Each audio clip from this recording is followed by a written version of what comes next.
Hello everybody, my name's Sandy Ellis.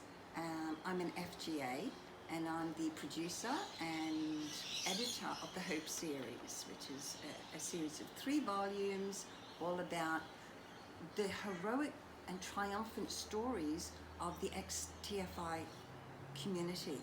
And so the first volume that we're producing this year, will be publishing this year, is Smiling at Fear. And here is Robyn Evans, my sister-in-law, who is the founder of Ironbridge Publishing. Hello everyone, and thank you so much, Sandy, for bringing Ironbridge Publishing this book. We are absolutely dedicated to putting positive stories out in the world, and this project is perfect. Sandy, I think we should talk quickly about why you're doing this project. Yeah, so the reason this is such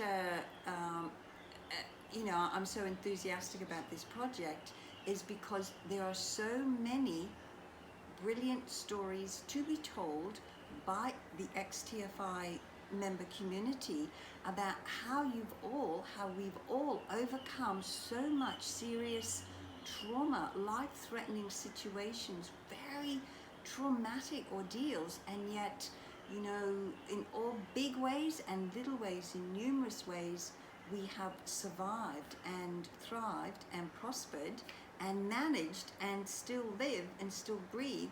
And we have stories to tell about all of this. And these stories will help so many people. And yeah, they store. And you know, it's this whole idea of narrative sovereignty. Taking back the narrative, saying what your story is, and it gives you the freedom to really acknowledge and be proud of what you have accomplished, what you've survived, what you've done, and what you're doing. Yeah, I think it was Brene Brown who said that when you write the story, you get to decide the ending. So Yes. Writing your own story is a really powerful way for anybody who's been subject to coercive control to reclaim their own power. Yes. And so talk about the title, Smiling at Fear. Okay, so volume 1, Smiling at Fear, is basically a fuck you to those who have abused and tormented and exploited and used and just given, you know, such dramas in our lives. It's, you know, not today, Satan. You know, I am indefatigable. You cannot destroy me.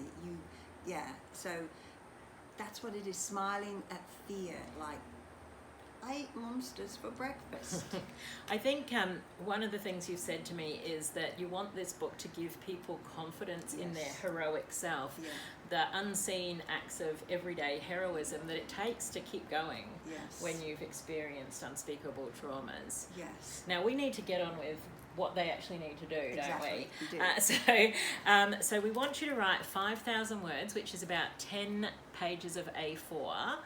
And double-sided with, double spaced, and the style is pretty open.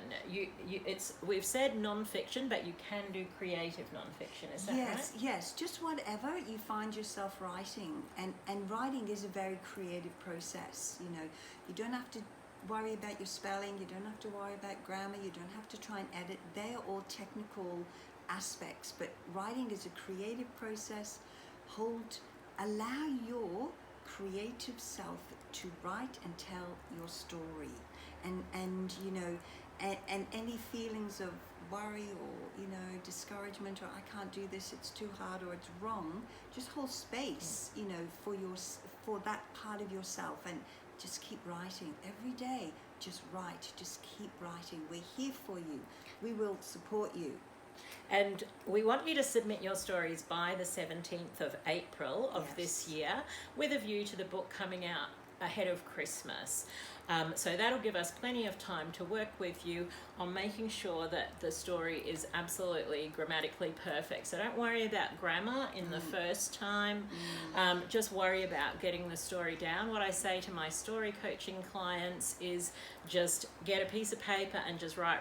Don't worry about spelling. If you can't remember the right word for something, just leave a gap and come back to it later.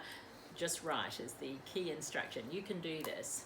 Yes, you can do this. We can do this. Now, we just want you to remember the reader when you're writing. We want these to be stories that they can read in one session and leave them with an uplifting feeling. Yes, that's right. Yeah. So this is really to help other people who might be struggling and feeling that they can't go on.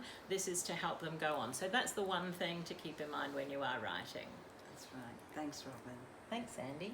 We'll be back with another video another day. We will.